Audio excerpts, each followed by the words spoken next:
Então, boa noite, caros alunos. Quero aqui dar as boas-vindas a vocês e ao professor Vitor, né, que, como eu pontuei a vocês, ele seria o nosso convidado, historiador da Universidade Federal de Roraima, docente.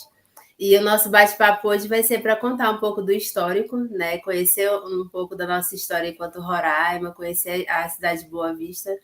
E eu gostaria, professor, assim, imensamente agradecer pela sua participação, né? Foram idas e vindas para a gente conseguir gravar. Então, muito obrigada pelo aceite do convite, é uma honra para mim.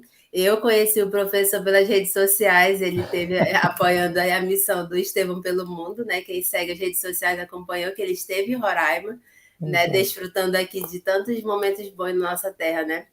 Então, eu quero muito agradecer, viu, pela sua presença e eu creio que vai ser um ótimo bate-papo. Aí, como é que a gente vai ficar combinado? Vocês estão assistindo essa aula gravada, infelizmente, porque os nossos horários são incompatíveis, né? Mas se houver dúvidas e perguntas e questionamentos acerca da exposição dele, vocês vão lançar, tá bom? No chat, a gente vai verificar aí uma forma de salvar e aí, posteriormente, a gente vai passar para ele. Lógico, de acordo com a agenda dele, para ele trazer essa devolutiva, tá certo? Então, professor, fique à vontade para se apresentar. A gente está muito feliz com a sua presença. Muito obrigado, Larissa. Olá, turma, tudo bom com vocês? Espero que todos estejam bem. É uma satisfação poder estar participando desta aula gravada, né, que depois ficará disponibilizada para vocês assistirem. Depois sintam-se à vontade, como a professora Larissa disse, para fazer perguntas e etc., que depois prometo dar um retorno. E é uma grande satisfação. Eu me chamo José Victor, sou professor horista na UER, pelo curso de licenciatura em História, e também estou como professor substituto no curso de História da Universidade Federal de Roraima, universidade essa em que eu colei grau em História no ano de 2015, e depois participei de um mestrado do Sociedade de Fronteiras pela Universidade Federal de Roraima, com alguns colegas da UER, quando colam grau na graduação, também realizam esse mestrado, por exemplo, inclusive assistentes sociais. Então, é uma ótima oportunidade para quem deseja ter um mestrado e seguir essa carreira, como professor, por exemplo, em 2018. E desde 2016 que eu leciono, né, diretamente. Então, eu estou pelo menos desde 2016, perdão, um ano depois de ter colado o grau.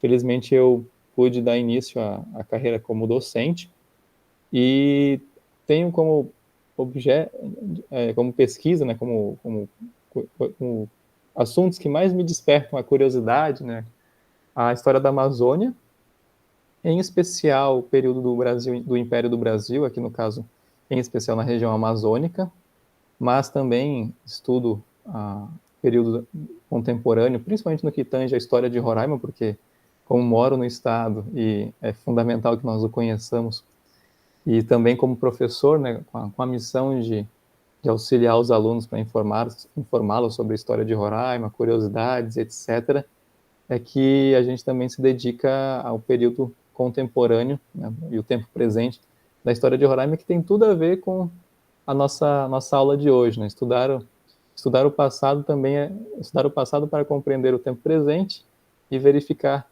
como que nós, né, como sujeitos da história, porque todos nós, vocês são, né, agentes da história e como que isso influencia no nosso cotidiano, no nosso dia a dia, em vários aspectos, como por exemplo no aspecto social. Ok, então a apresentação do professor, para a gente conhecer um pouco mais da história dele, né? Professor, eu já me identifiquei aí com a sua linha de pesquisa, porque eu sou especialista em História da Saúde da Amazônia pela Fiocruz, Ah, lá em que legal. Manaus, pela Fiocruz Amazônia. Aí eu falei, olha, interessante. Aí nessa época, eu gosto muito de história, né? Sim, E aí eu estudei a história do câncer no Amazonas, no tempo da nossa. pós-graduação. Aí eu falei, me identifiquei com ele. É sempre interessante. Eu sempre, tudo que eu vou estudar, tudo que eu leio, eu sempre tento trazer o processo histórico, né? Ah, por favor, faça isso. Que aí nos faz compreender, né? Como é que aquele fenômeno surgiu, enfim. É bem Por curioso, favor. né? Inclusive, na área de saúde, tem uma monografia de uma aluna chamada Stephanie Muniz, que ela trabalhou no caso de saúde aqui, aqui em Roraima. Na época não era nem território, na época nós pertencíamos ao Amazonas ainda, no início do século XX, a partir da leitura dos jornais chamado Rio Branco. Esse jornal ele está disponibilizado no site da Biblioteca Nacional. Olha, Também. fantástico. Então, à medida que a gente vai conversando, a gente vai... Como é um bate-papo informal, então a ideia é disponibilizar mais, etc. Inclusive, Ótimo. a questão de casos de saúde, que é uma área que pode ser ainda ser muito estudada aqui, porque envolve o social também. Sim. Né? Às vezes a gente fica muito se é saúde, então deixa o pessoal da biologia, da medicina. Não, história também, ciência social também, geografia, enfim, outras coisas. Verdade. Antropologia. Então, isso é muito bom. E que possa ocorrer essas teias, assim, esses encontros maravilhosos. Perfeito, que legal. Então vamos lá, né, professor? A ideia hoje é nós viajarmos nesse universo de Roraima, conhecendo a sua história, né? E aí o senhor fica à vontade para conduzir como desejar. Tá certo, então. Você gostaria de ir fazendo perguntas? Eu posso ir já engatando? Pode ir, aí se eu quiser, eu posso parando, né? Fazendo algumas perguntas, tá? Ótimo, então. Perfeito. Eu gosto sempre de começar, quando a gente fala sobre qualquer assunto relacionado à história, principalmente no que tange a Roraima, né? A começar com uma tempestade de ideias mesmo. Né? Por exemplo, o que eu sei sobre Roraima? E os alunos, todos eles moram em Boa Vista ou tem alunos no interior também? Também tem no interior. Ótimo, perfeito. Isso é uma coisa maravilhosa. Porque qual é um dos grandes... Eu vou dizer entre aspas, para polemizar, é claro. Qual é um dos grandes males quando nós estudamos história de Roraima? É que nós simplesmente centralizamos tudo em Boa Vista. É de lei, assim, é sagrado. Então, por exemplo, às vezes eu quero estudar a história de Caracaraí, ou São João da Baliza, ou região Entre Rios, Normandia, Cantar e tudo mais. E aí parece que na minha monografia, no meu artigo e etc., eu dedico mais tempo escrevendo sobre Boa Vista do que sobre o município. Até porque o município de Boa Vista é mais antigo, porque foi a desfragmentação do município de Boa Vista que foram surgindo outros, etc. Tranquilo, legal, isso faz parte da história realmente. Mas é interessante que você fale mais do seu município, que você dê destaque a ele. Em outras palavras, o seu município, seja ele qual for, entre várias aspas aqui, né? Ele não deve satisfação à Boa Vista, vamos dizer assim, no seu TCC, na sua pesquisa. Então, quem está no interior, principalmente, dê um destaque realmente. Não, claro que obviamente você vai citar Boa Vista diante de toda a sua importância estratégica, econômica, social, política, como que dali radiou para o surgimento de outros municípios, etc. Mas destaque a região que você vive, destaque e valorize a história local, porque isso, inclusive, ajuda a dar a ter a situação de pertencimento àquela região, né? Então, a gente precisa estar nessa situação e, com isso, é uma forma também de valorizar a história, aí sim, a história de Roraima, e não deixá-la tornar a história de Roraima apenas a história de Boa Vista. Então, é uma coisa que a gente precisa destacar.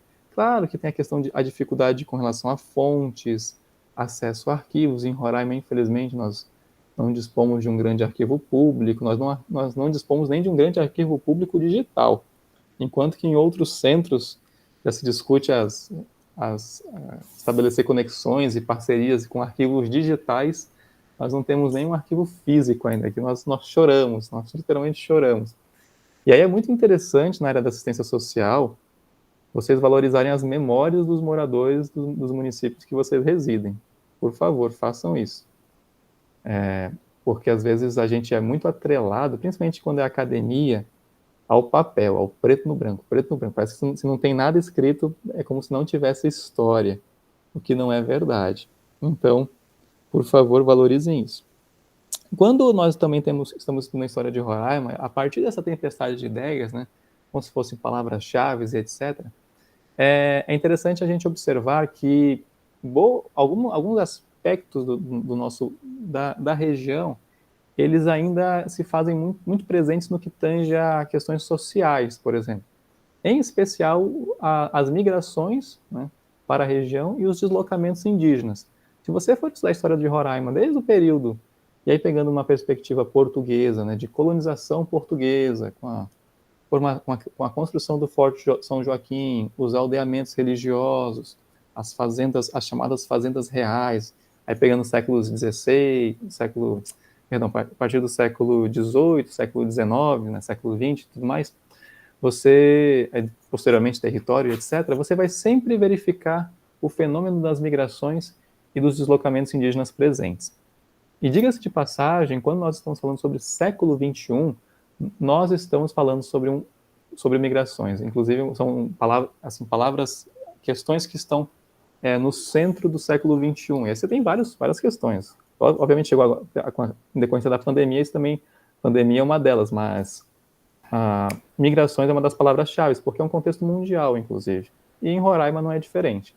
Então, vocês, como assistentes sociais, assistente social, né? Correto? Isso, é. Perfeito. Vocês estão, assim, em um caldeirão cultural e social que está em ebulição, e etc. Ebulição? Não é? Erupção, vulcão, perdão.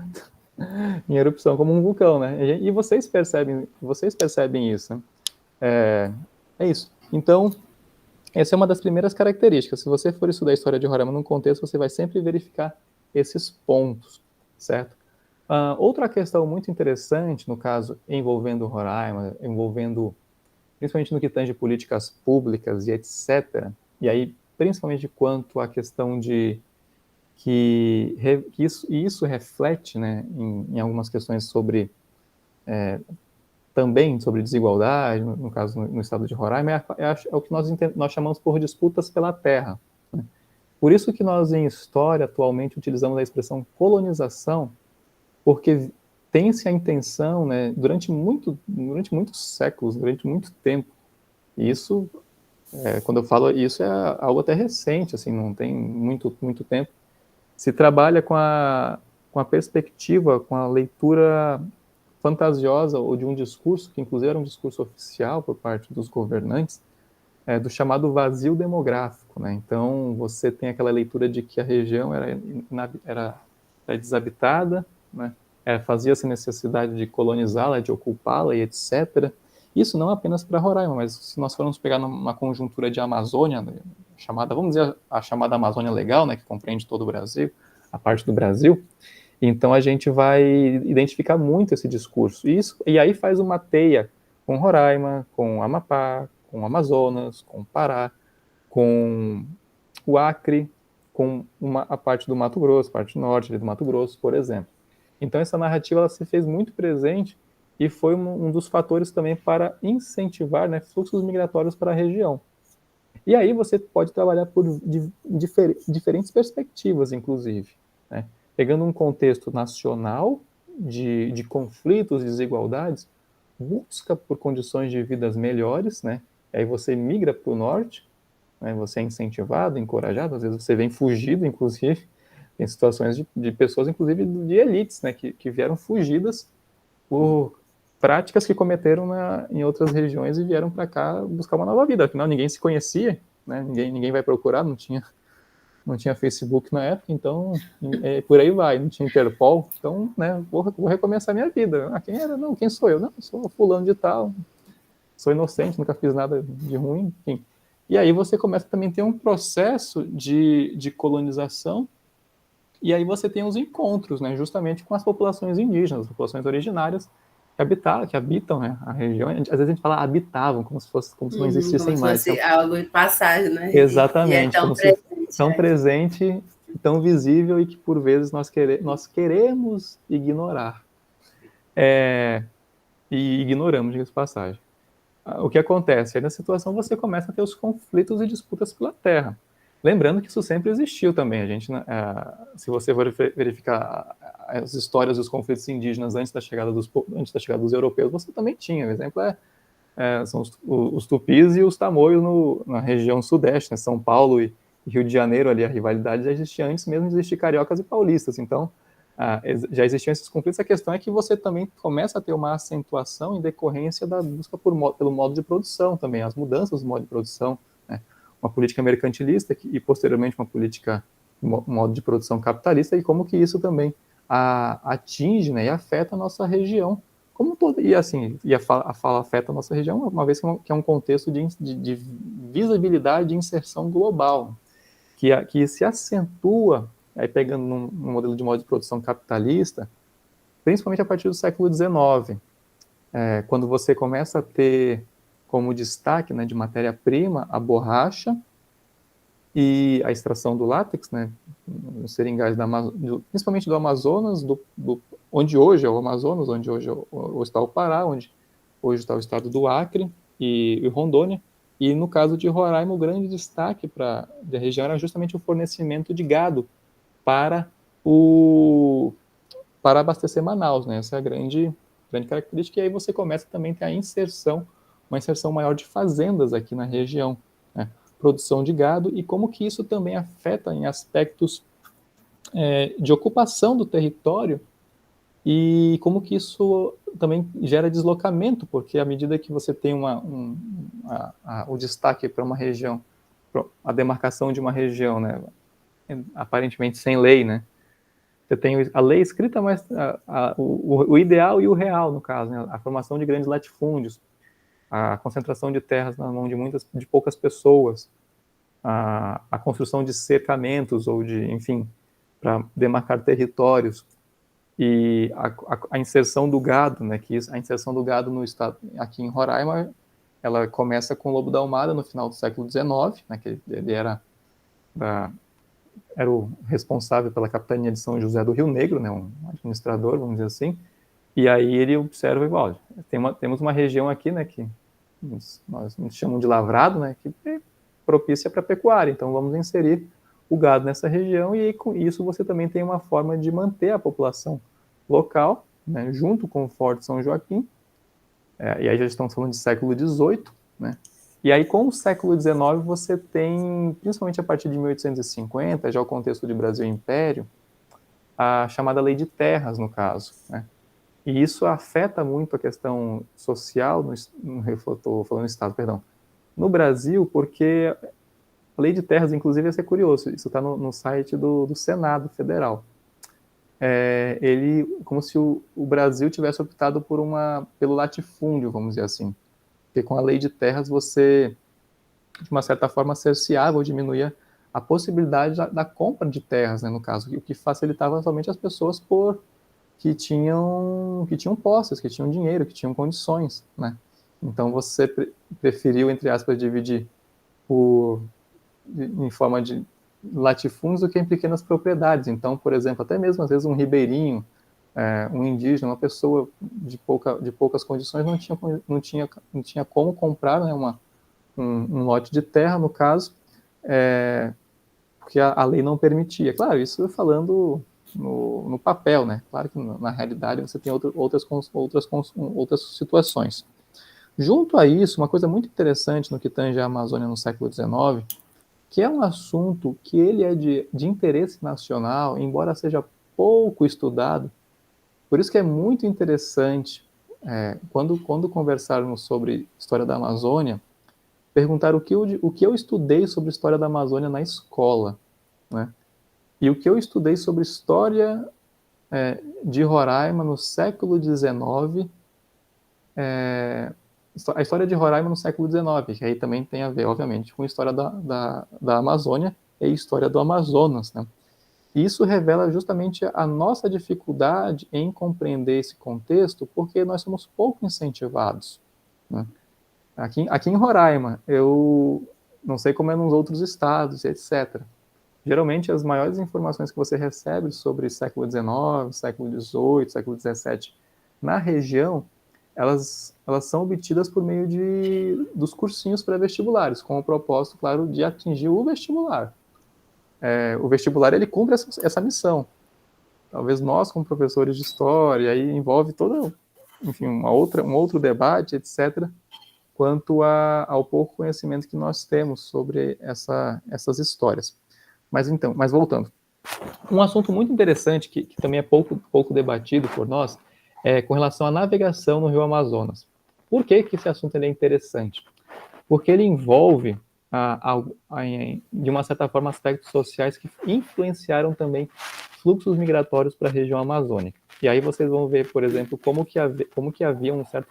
Havia, vírgula, entre parênteses, um preconceito com o local. com os habitantes locais, principalmente os ribeirinhos e os indígenas, na época e até hoje. E aí é o seguinte, a gente vai identificar, no caso, que os relatores, né, as pessoas que estavam do governo central do Império do Brasil, eles observavam as pessoas que moravam na região norte como indolentes ou incapazes, por exemplo, de se fazerem presentes ou importantes para um processo de integração nacional, entre aspas, um projeto de Brasil. Por isso que até hoje, de uma certa forma, em alguns aspectos, às vezes, a gente vê no migrante, ou se trabalha na leitura do migrante como aquele que vai trazer as boas novas, como aquele que vai trazer o desenvolvimento, e como que isso revela, e como que isso é acentuado em questões políticas, por exemplo. Né? E aqui em Roraima isso é escancarado, muito forte, né? assim, é escancarado mesmo. Sobre o que você está falando, professor, eu lembrei daquela obra do Senhor dos Rios, você já leu? Senhores Perdão, dos Rios? sim. Sim, né? Eu lembrei agora no tempo da graduação que eu tive acesso à obra de Djalma Batista também, né? Que eu me formei no Amazonas, a gente fazia leitura disso nessa disciplina. E aí eu me recordei disso que você está falando. E é uma coisa muito interessante, porque isso afeta a questão social aqui no estado de Roraima. Por quê? Porque se trabalha com uma leitura. Aí eu vou falar assim, eu vou dizer que eu tenho um lugar de fala, porque como eu sou cristão, então eu posso falar. A ideia da visão messiânica da pessoa vindo de fora. Só um momentinho que eu tô. Uma ligação aqui. Deixa eu ver o que se trata aqui, só um momentinho.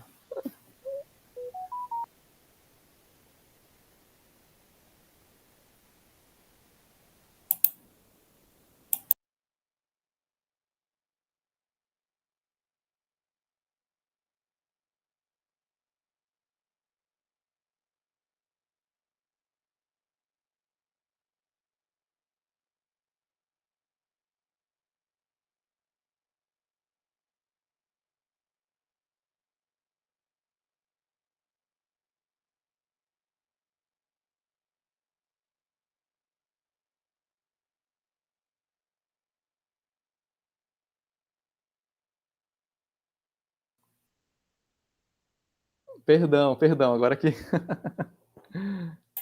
Voltando. Aqui, desculpa. Então, o que acontece? Aqui na questão social é muito interessante. Eu vou pegar um livro, inclusive, a gente vai falar sobre. Eu peguei alguns livros aqui, vai parecer aquele blog, assim, olha, aqui tem esse livro muito legal pra você ler. Você também tem esse aqui também, muito legal. A gente vai ficar nesse bate-papo. Eu vou só pegar um livro aqui que acontece com relação a essa questão e essa visão messiânica, que inclusive é um debate que teve essa semana aqui no estado de Roraima. Mentira, aqui no município de Boa Vista. Olha o meu discurso. Sobre mudar o nome da Praça do Centro Cívico para a Praça Altomar de Souza Pinto. E isso tem tudo a ver com esse discurso do externo para salvar, para apaziguar tudo e etc. E fazer com que haja uma noção de inferioridade diante da pessoa que vive aqui, da pessoa que mora aqui, que cresceu, que conhece a região com a palma da mão dela. Mas parece que ela é incapaz de ser... Ela não pode ser, por exemplo, prefeita, ela não pode ser governadora, ela não pode ser senadora. Precisa ser alguém de fora, porque alguém de fora conhece, tem mais experiência, etc. Não nego, obviamente, pessoas com... Aí você tem as formações das redes sociais e etc., redes políticas e tudo mais. Mas se trabalha com essa narrativa. E aí você tem discursos, inclusive, que isso refletem em discursos de xenofobia. E aí nós vamos entrar no caso no discurso da xenofobia, porque inclusive com pessoas que passam em concursos públicos, mas que vêm de fora.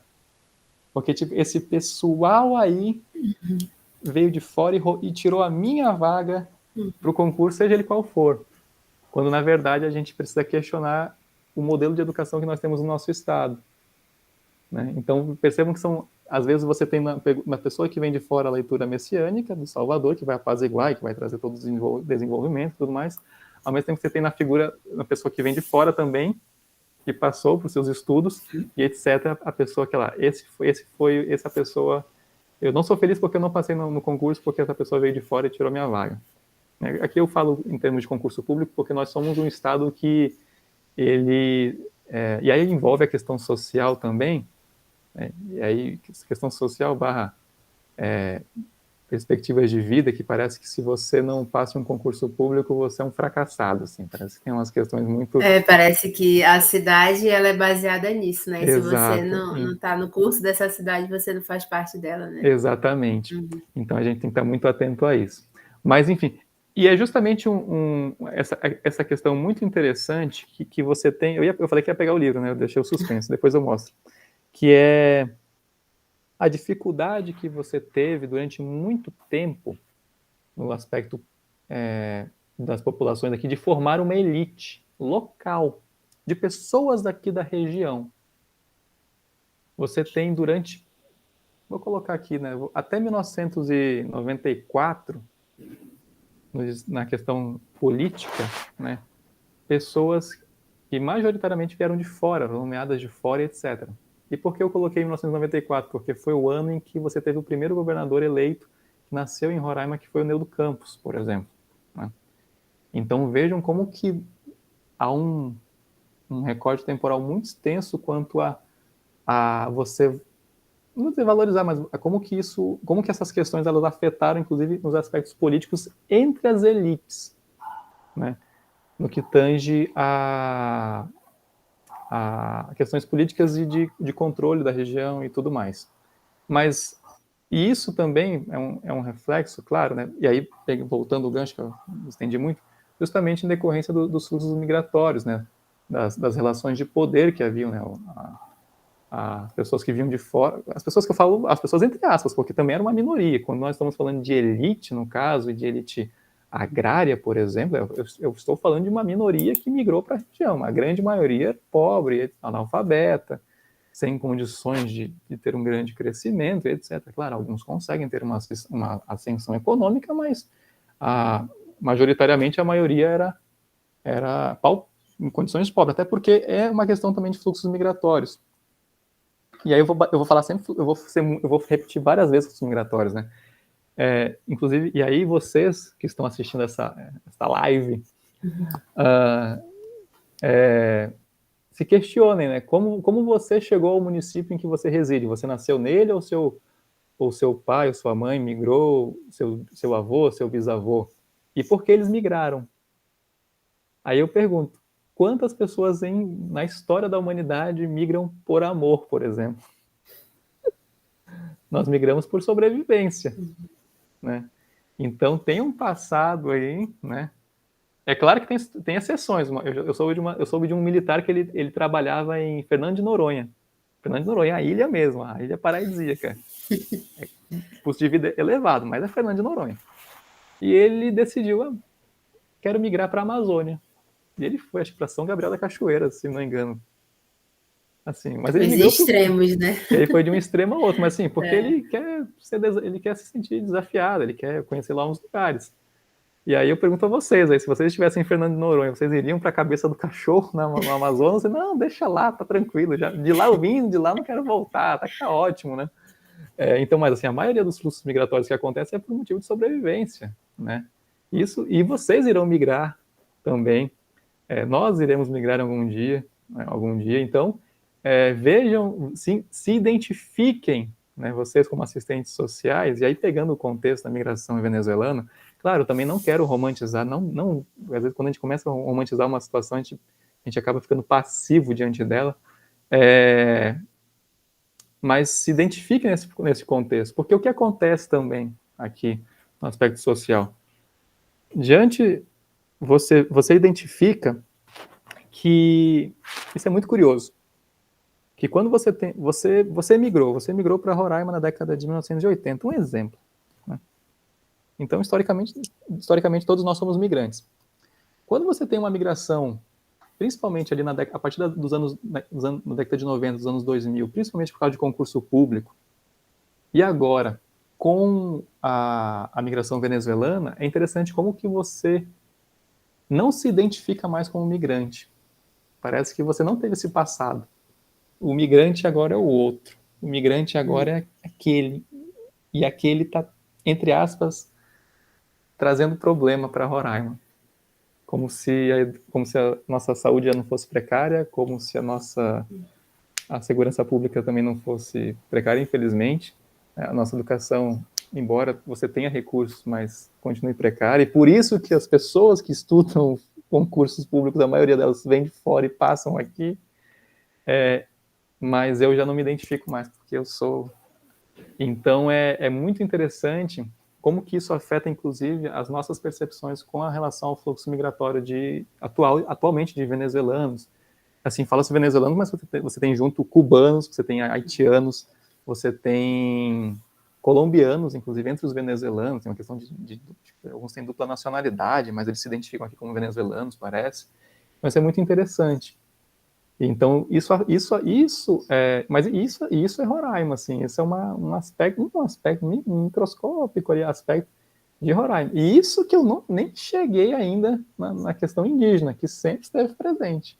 E você tem as cosmovisões também, políticas, sociais, religiosas, econômicas das populações indígenas também, que não estão, entre aspas, vamos dizer assim, isoladas naquela ideia do tipo em um cubo, né? Parece que indígena em Roraima está dentro de um cubo. Não, está nesse caldeirão cultural e que eu acho maravilhoso, né?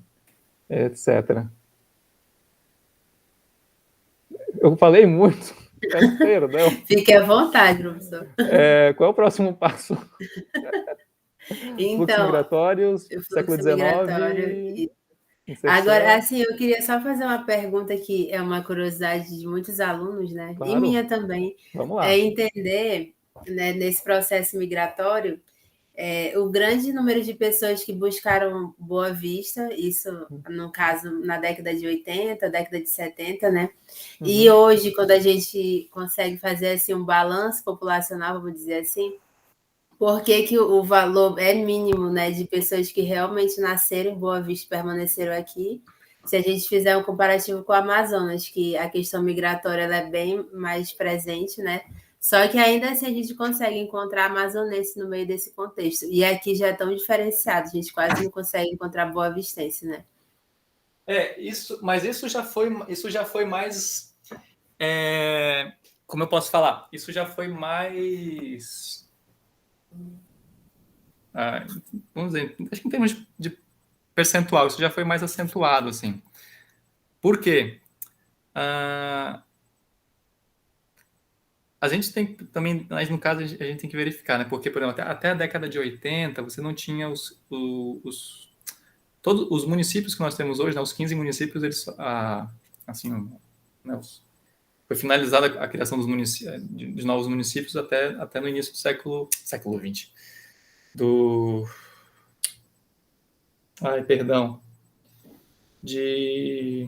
anos 90, no caso. E aí, quanto a essa noção do... Você poderia até, perdão, você poderia repetir a pergunta para que eu pudesse falar? Então, na verdade, é mais assim uma curiosidade, né? Entender por que, que o percentual de boa-vistense na própria cidade de Boa Vista é tão baixo.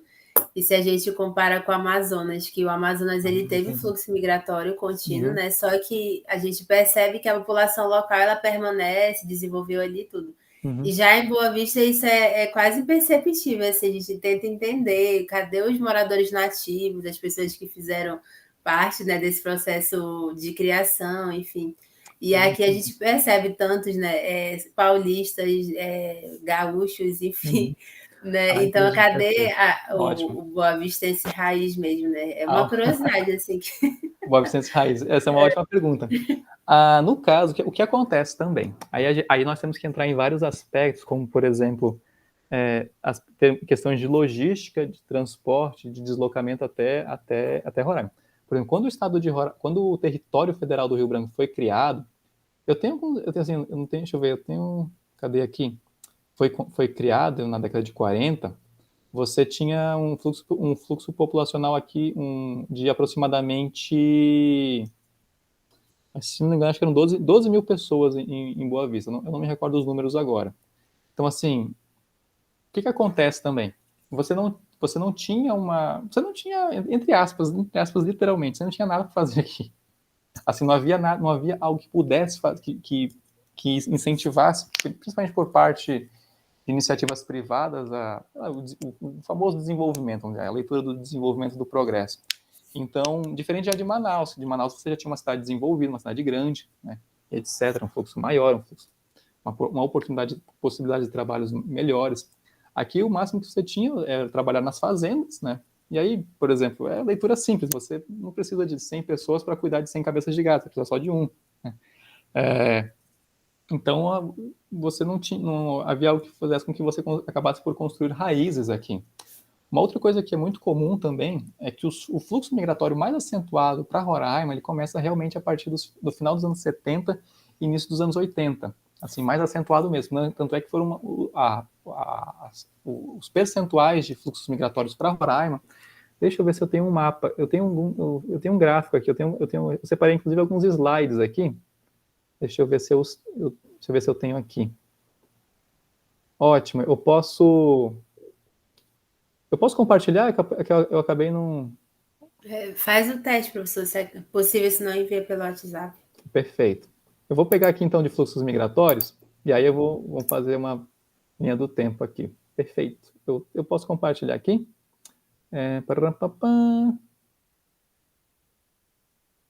Vai ficar mais... Não fica só a minha cara falando aqui. Aqui, perfeito. Fluxos migratórios para Roraima. São imagens super simples, tá bom?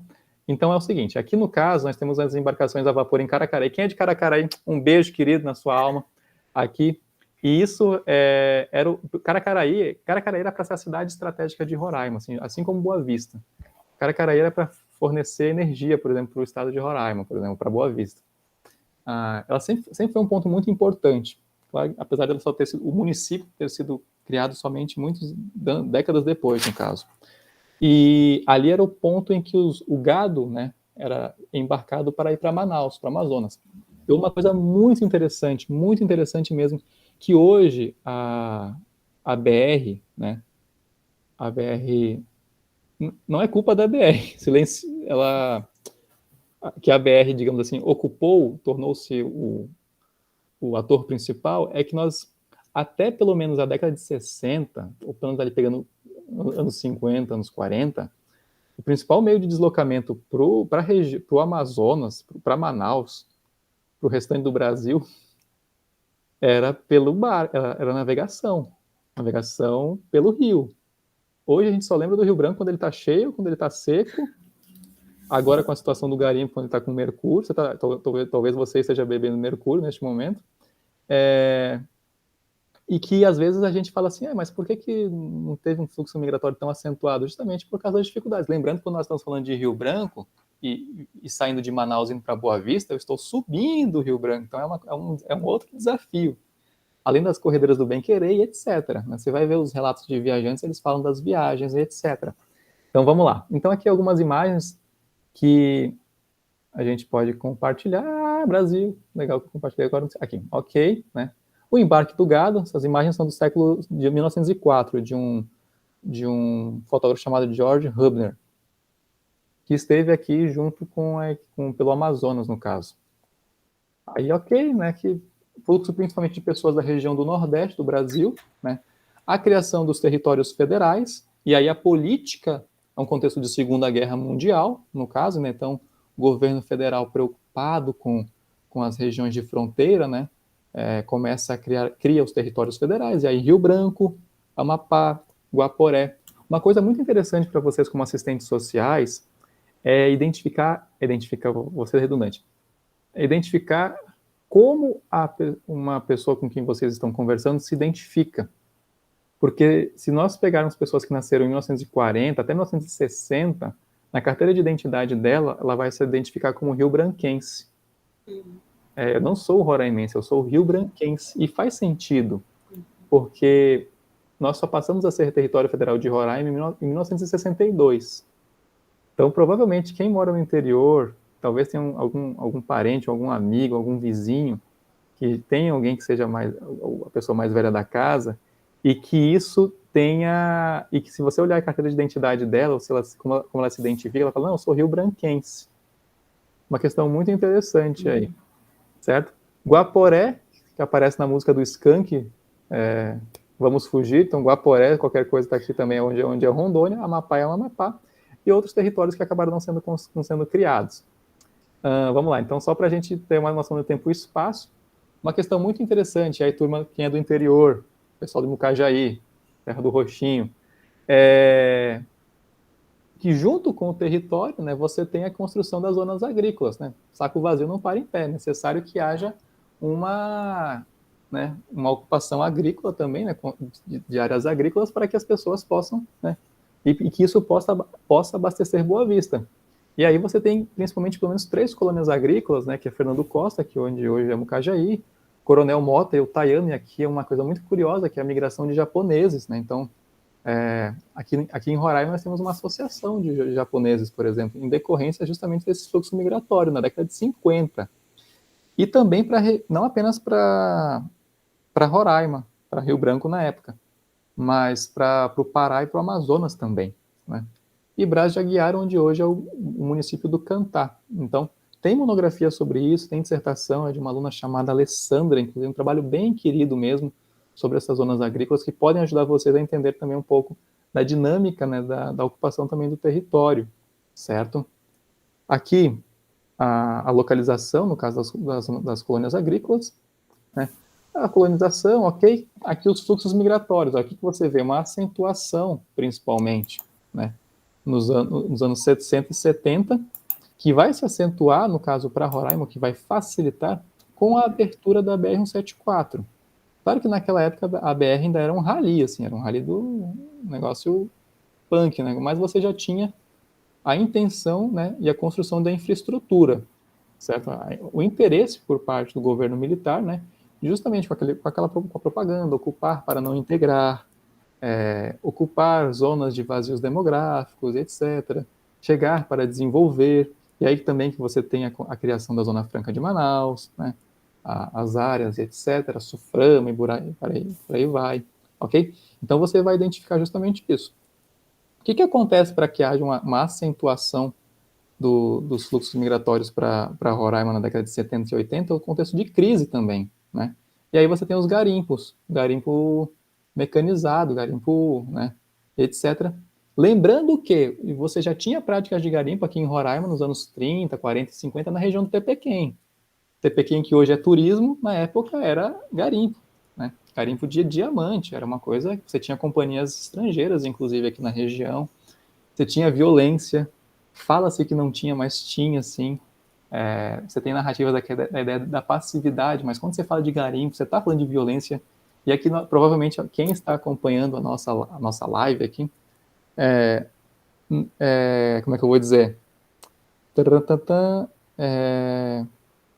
Peraí, Brasil. Ah, tá. Provavelmente você tem algum parente, ou você seja relacionado, ou tem alguma coisa relacionada ao garimpo, provavelmente, né? Que motivou você ou seus antepassados a migrarem para cá, mas que a gente não pode negar, a gente não pode ver a leitura também passiva do garimpo, né? E etc. Enfim, é uma coisa que a gente colocar o dedo na ferida. Às vezes você tem amigos, você tem trabalhos, por exemplo, de colegas, e aqui em Roraima, quem mais se destacou nessa pesquisa no garimpo na área social é a professora Francilene, do curso de Ciências Sociais, Sociologia, né, da Universidade Federal de Roraima. A vida dela foi praticamente se dedicar ao garimpo, né, porque ela é filha de garimpeiros, né, ela tem antepassados e etc. Então ela vou estudar sobre isso, tudo mais. Uma coisa muito interessante, certo? Então vamos lá. Então, por exemplo, o que nós estamos vendo hoje em garimpo, talvez hoje mais acentuado, é um reflexo de algo que já acontece, sempre aconteceu. Você sempre teve garimpo em Roraima, sempre. E isso afeta a questão social. Afeta muito, porque o que acontece? Você tem um inchamento, né? E aqui eu vou destacar, é claro, você destaca Boa Vista, porque se concentrou em Boa Vista, depois as pessoas iam para o interior, né, etc. Aqui o principal fluxo migratório do destino era Boa Vista, porque você não tinha muitos municípios, né, à época. Aqui, a origem dos migrantes.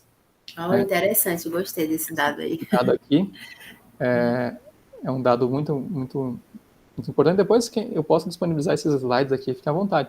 Mas vejam, no caso, a procedência, né, principalmente norte e nordeste, certo? Então, essa é as informações no posto do Jundiá, né, a chegada aqui. e o fluxo de 81 a 84. Então há um destaque, né? Lembrando que isso não é apenas algo para em Roraima, isso é um contexto da região norte mesmo, né? O Pará, por exemplo, com a descoberta das jazidas faltou o nome agora, Serra Pelada, né? Serra Pelada, na região no Pará, e etc. E também em Roraima. Aqui um outro dado também muito importante, né, no caso.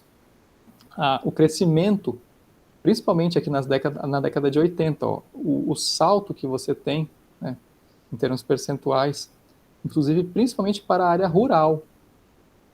Né? Eu vou só ligar a luz aqui. Tá bem legível? Vocês estão conseguindo enxergar bem? Sim. Perfeito. Então, o que você vai identificar aqui? Justamente esse boom, ó, no caso, mas principalmente para a área, para o interior, né, para a área rural. Isso aqui entre 80 e 84. Você ainda vai ter algo mais acentuado de 85 até início dos anos 90. Que aí você tem um contexto muito mais forte. Aqui a porcentagem geométrica do crescimento populacional em Roraima comparada ao Brasil. Né?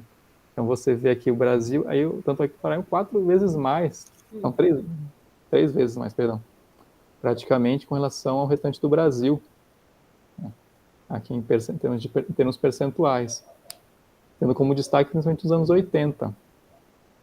Então, quanto que o Brasil, em termos de porcentagem, né, cresceu 1,83%, Roraima cresceu 9,63%, e a capital, né, Boa Vista, 7,21%.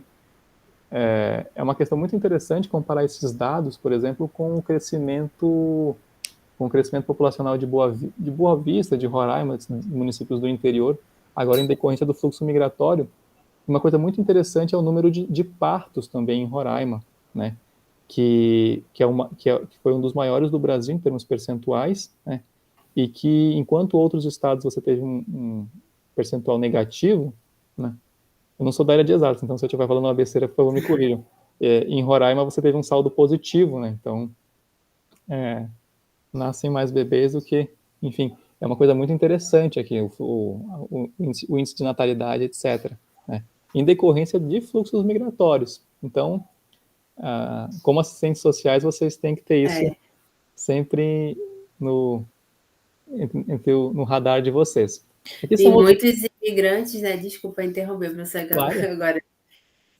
Muitos imigrantes buscam justamente o Brasil para a política de saúde, né? Exatamente, A gente o SUS exatamente, hoje a Operação Acolhida já tem uma unidade básica de saúde própria, né? Pelo financiamento da Caixa Econômica, justamente para atender essa população que já migra com um processo difícil de cicatrização de cirurgia.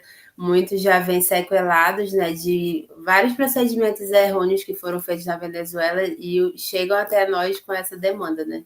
Eu lembro até no tempo do hospital de campanha, no finalzinho já da pandemia, né, que já estava passando ali para o governo para assumir, e eu lembro que o fluxo migratório estava intenso e essa demanda passou toda para essa UBS, né, que era um hospital de campanha, se tornou UBS para atender essa demanda. Isso, exatamente. E aí o debate sobre o SUS também é maravilhoso, né? O Sistema Único de Saúde ele é universal, e aí chovem narrativas de senso comum, né? Não pode atender, não, é constitucional. Eu vou só ligar a luz aqui para rapidinho.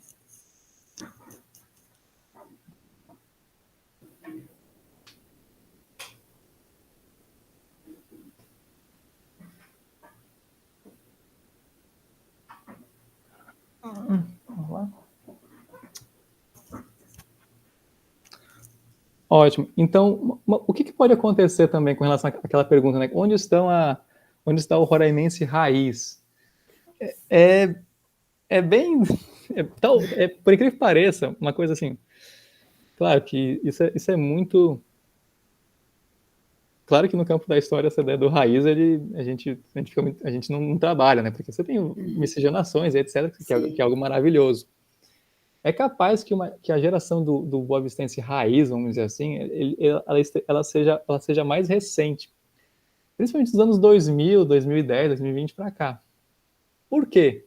Porque aí você começa a ter a formação de núcleo, não é que você começa, você já tinha, isso é antes, fato. Mas talvez seja mais acentuado ou mais destacado no cenário político, né? Uma pessoa que nasceu em Roraima é capaz de governá-la, etc., é capaz que identifica essa narrativa. Atualmente, porque você tem, né, filhos e filhas, homens e mulheres que nasceram aqui, né? Então assim, eu sou da terra. Então você vai identificar esse discurso, né? Vamos pegar campanhas políticas, 2022 está logo aí. Então assim, eu sou da terra, eu nasci aqui, então eu conheço a minha região, eu conheço a minha terra. Então você vai identificar isso mais recente. E verificar isso como uma possibilidade de quebra, né, dessa hegemonia que existe quanto a pessoas ocuparem cargos políticos, né, que são eleitas, diga-se de passagem, mas que nasceram em outros estados, né. É uma possibilidade. Você verifica, então assim, é capaz que seja mais, você vai identificar mais roraimenses raízes, entre várias aspas, agora. É claro que o que precisa ser feito para que haja também essa acentuação? Uma valorização da identidade local, uma valorização de aspectos locais, e isso envolve, inclusive, patrimônios, que aí a gente vai provavelmente conversar no final da aula, né, sobre a valorização da memória. E aí o que acontece? No campo da história, da memória, infelizmente aqui em Roraima nós brincamos entre aspas. Eu estou falando brincando porque é apelido carinhoso. Nós dizemos que Roraima é um estado sem memória, e deseja-se que Roraima permaneça sendo um estado sem memória, justamente para ignorar, por exemplo, as consequências de um garimpo selvagem, violento que você teve aqui já, e está tendo atualmente. A narrativa dizer que nunca houve violência em Roraima, que antes da migração venezuelana você tinha paz no estado e etc., sendo que do Brasil você também tem vindo então, beijos.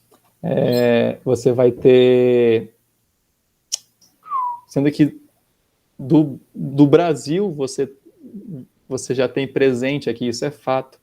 E como que isso vai afetar, principalmente no que diz respeito ao recrutamento de jovens, o narcotráfico e as facções criminosas que já se fazem presentes aqui em Roraima. Não ignorem, agora Roraima não é mais uma área só de passagem de armamento e droga para o exterior, né, de prostituição.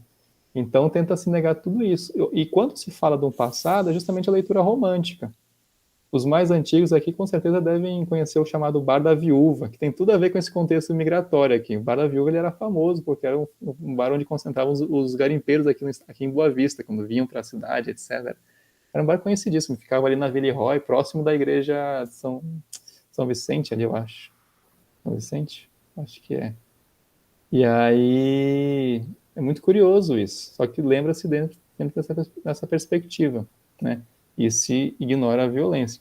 Por quê? Justamente para que não se lembre.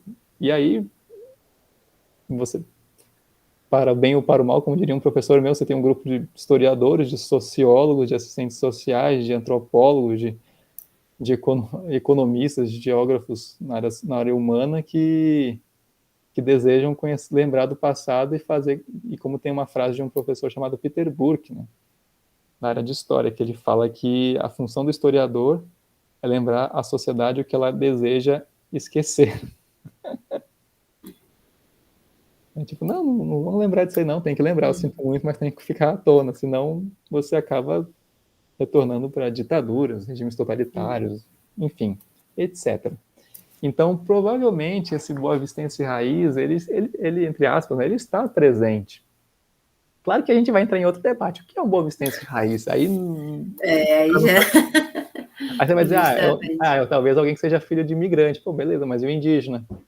Isso. E aí, como é que fica? Pois é, o indígena. Lembrei, é mesmo, né? Indígena. Aí qual indígena? Você vai dizer, é um macuxi, é um apichana, é um aiuai, é um patamono, né? Então, tomemos muito cuidado.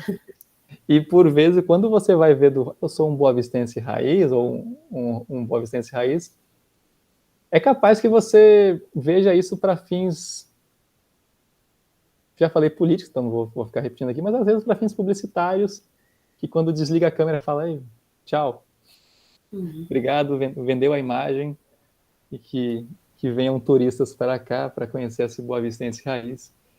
E que provavelmente o turista vai se decepcionar, porque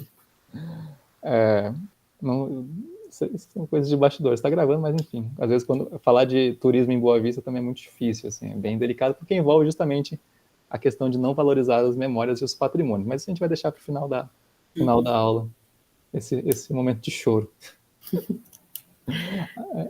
Aqui, como é que é o nosso tempo também? Tem tempo? Então, temos 15 minutos, porque daqui a pouco eu estarei em sala de aula também. Perfeito!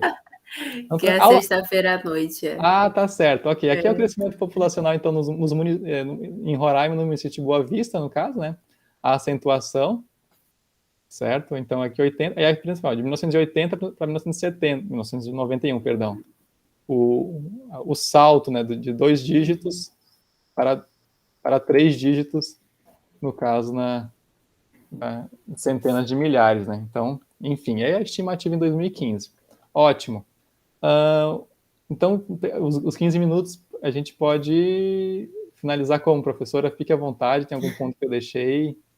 Não, conseguiu abordar tudo, professor. Aí fica a seu critério desse fechamento.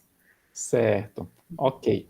Então, né, eu finalizo agradecendo, em primeiro lugar, né, pela curiosidade, por convidar este aqui, que vos fala, que a Larissa conheceu por um vídeo do Estevão. Eu fico muito feliz mesmo. Eu não sou blogueiro, eu tenho um canal no YouTube, tenho minhas aulas de história, mas não Ficou muito bom, professor. Parabéns. Obrigado, aí pela participação. Fico muito contente mesmo. E tudo que eu falei aqui com vocês, eu também comentei com o Estevão, tá? Tudo direitinho, etc. A diferença é que, infelizmente, nós não fizemos um passeio de campo ainda, mas a gente vai fazer. A professora Larissa vai providenciar, a gente já está combinando. Então, é o seguinte, a começar pelos interiores, vamos pelos interiores, a caravana do interior. Para a gente aprender, eu quero ir para aprender. Então é o seguinte, no caso, a dica que eu falo, principalmente como professor de história, né, é comece do seu local, de origem, onde você vive, os arredores, o arraial que você vive. Conheça-o primeiro, porque ali você vai estar fazendo, aí trazendo para o campo da história, ali você vai estar fazendo história, você vai estar valorizando identidades, memórias, culturas, né? Observando coisas boas, observando coisas ruins, como violências e etc, certo? Então a gente precisa estar muito atento a isso, porque é uma forma de nós conhecermos melhor, vocês como assistentes sociais. Por vezes, uma coisa que nós temos aqui em Roraima, ela deve ser muito delicada, e geralmente eu vejo, às vezes na assistência social, a professora Larissa pode me corrigir, por favor, né? Em decorrência das políticas públicas, se espera muito do Estado, né? Então, assim, o Estado vai providenciar, o Estado vai fazer isso, o Estado, claro, você tem as leis, né, e aí é fundamental, a começar pela Constituição, obviamente, depois conhecendo as demais leis, principalmente, né, enfim, mas você, como assistente social na sua região, etc., pense nas políticas públicas a partir da comunidade, porque tenho certeza, o Estado não conhece a comunidade melhor do que você e os habitantes dela, né? E aí, justamente para verificar com relação à infraestrutura, educação, né? Coisas que situações envolvendo saúde e educação, principalmente no que tange às crianças, né? E aí a importância da história, a importância de você valorizar o local, e você ter um cidadão raiz, né? E não com uma perspectiva de ir embora. Claro que você tem questões econômicas, obviamente, né, quanto a crescimento, melhorias, etc. Narrativas essas que são muito perigosas, porque às vezes, venha para Boa Vista que você vai melhorar. Às vezes não. Basta ver Aí eu estou falando em números, não sei como está na questão social, né? O crescimento da cidade do Bonfim, por exemplo, com as atividades agrícolas, as atividades no sul do estado, né, em Caracaraí, em Rorainópolis também, né, que por vezes se trabalha com o imaginário, né, de que tudo precisa passar por Boa Vista, mas quando você vai para o sul do estado é uma outra realidade, né, e Então é isso, valorizem o local de vocês, o local, e com isso eu tenho certeza que vocês estarão realizando ótimos trabalhos, né? E é importante dar voz a essas pessoas, né, professor?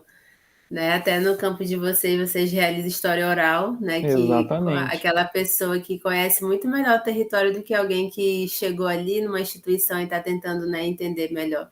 E aí, exatamente. você participar da associação de moradores, que é muito importante, né? Eles conhecem a realidade, eles entendem do que realmente necessitam, né? Não é alguém que vai chegar e pontuar suas necessidades, mas eu tenho voz para falar das minhas necessidades, né? Exatamente. E isso, inclusive, isso reflete justamente na questão política, porque isso acontece. Vai chegar 2022 agora e vai ter essa perspectiva da pessoa que vai vir de fora, a leitura, olha, eu vou trazer para vocês, isso que são narrativas que vocês já conhecem, vocês já ouviram, a rodo, mas que na hora de votar, você não, eu vou manter o status quo aqui, porque, enfim, já tá do jeito que tá mesmo, a gente não é tão bom assim, o plano é mais articulado, tudo mais, né? Sabendo essas questões políticas são muito presentes, muito fortes. E uma coisa também muito interessante, justamente a questão de dar voz, e pegando agora com o uso do digital, explorem o digital. Como a professora, é claro que a professora Larissa, né, da voz, né, vamos fazer com que essa voz ela fique, que ela possa ir para além do cantado, do Caracaraí, de Bonfim, etc. Né? A Larissa falou do Lucas Estevam, né? O Lucas Estevam também, quando ele começou, foi com algo pequeno. Hoje o cara é mundialmente conhecido. Não vou dizer que você vai ser um grande blogueiro, um Whindersson Nunes, tudo mais. Mas quando você tem um retorno, que seja pequenininho, assim, em que você conta a história do seu município, da associação de moradores, do seu bairro, da sua rua, para um público que não conhece a região, tenha certeza que você vai ficar muito feliz. Isso, inclusive, é uma forma de valorizar o aspecto local e até gerar, entre aspas, né, posso estar exagerando aqui, né, mas de proteção ao que você tem nesse meio, porque é muito fácil, às vezes, porque é muito fácil você destruir aquilo que você não conhece, o que as pessoas não conhecem, o que o mundo não conhece, porque ninguém conhece, ninguém vai sentir falta, então passa por cima mesmo. Isso é muito legal. E aí eu deixo até como um filme muito curioso sobre memória, história oral, etc. É um filme chamado Narradores de Javé. É muito legal esse filme.